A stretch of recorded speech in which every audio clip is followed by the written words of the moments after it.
Hello everyone, my name is Kanuachu and my friend Jimmy Sharapinso. Today we are going to talk about the VLC, which stands for Visible Light Communication.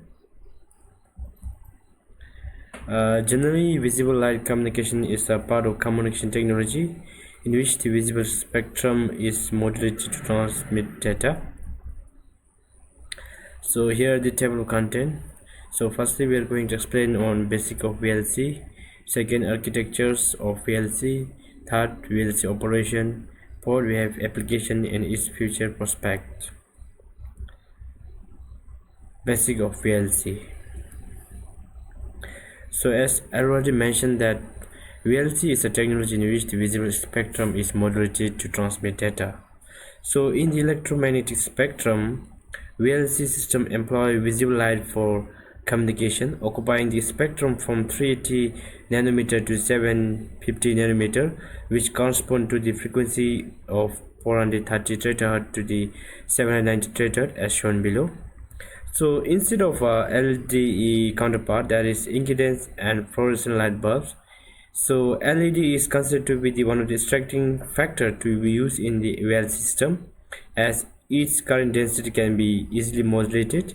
It exhibits enhanced efficiency and durability, leading to the prolonged lifespan compared to the traditional light bulbs. LED.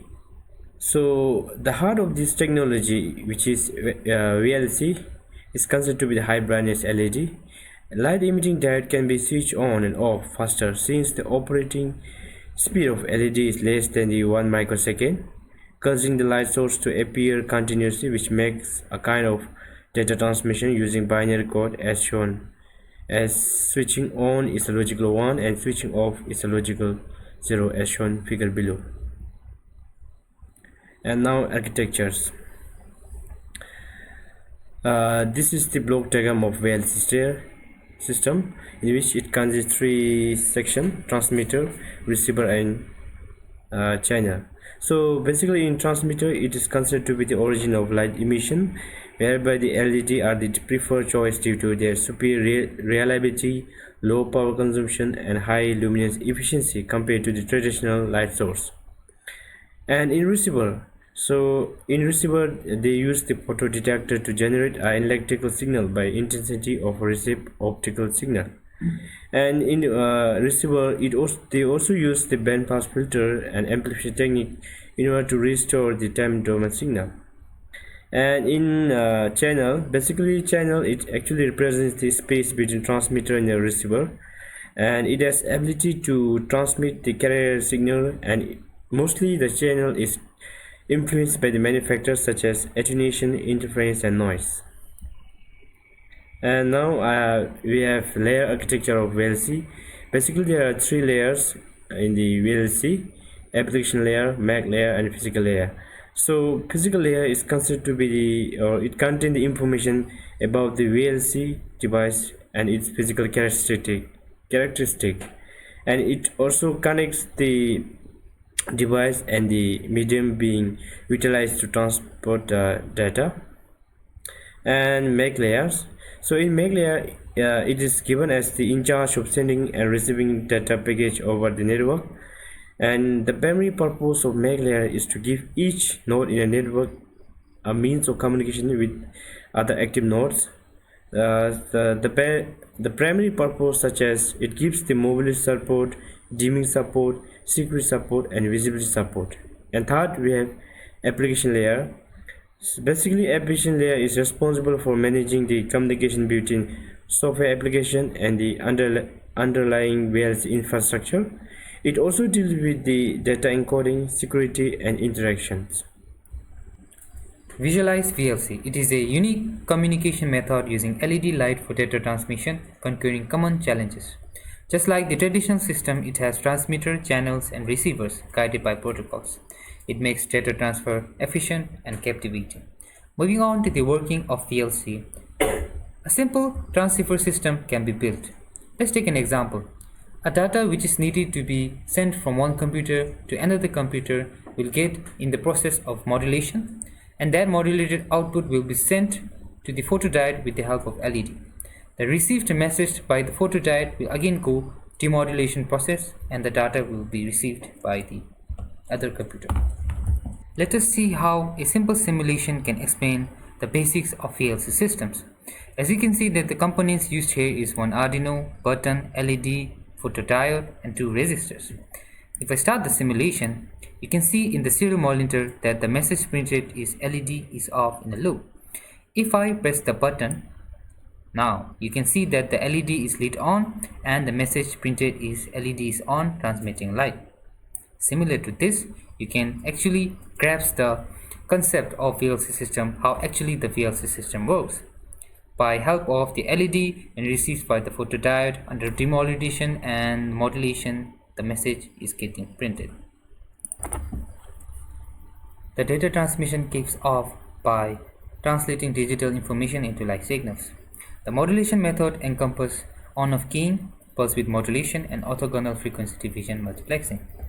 The transmitter LED. An LED serves as the emissary, adjusting the pulse duration of the emitted light according to the encoded data. Therefore, the LED is used to emit light signals based on the encoded data. Now, the transmission of light signals. The LED emits light signals carrying the encoded data in the form of light pulses or intensity variations. And the receiver. The receiving end utilizes a photodetector, a photodiode or phototransistor to capture the light emitted by the LED. And then the detection and demodulation, the photodetector captures these light signals and converts them back to electric signals. This received light is processed to detect the encoded modulation and to demodulate the original digital data. Now, there are several steps under which is required, such as signal processing and error correction, data decoding, and data integration and visualization. These are the main steps which are included for the working of VLC. Now let's dive into the standardization of VLC. When it comes to the integration with the existing communication standards such as Wi-Fi, it explains about how the VLC seamlessly integrates with the existing communication standards to enhance data transfer through visible light. And when it comes to the mobility consideration and seamless handover, it refers to the ability to maintain uninterrupted communication while transitioning between different VLC access points or areas. Now, when it comes to the interference from ambient light sources, the standardization also entails on how the natural light or the sunlight will interfere with the LEDs which are used in the VLC systems. When it comes to the performance optimization, it entails using error correction techniques to enhance the data reliability and the quality of data. Now, when it comes to the key standardization efforts, it is given by the VLCC in Japan and IEEE. We have the access to terahertz bandwidth. It aims to enable communication systems to tap into the expansive terahertz frequency range for high capacity data transmission. And then the immunity against electromagnetic interference refers to the system's capability to resist and continue functioning reliably and in the presence of electromagnetic disturbance or interference. And this entails the seamless integration of VLC technology with current lighting systems and infrastructure, enabling data communication to coexist with emulation, thereby enhancing the utility of existing visible light network.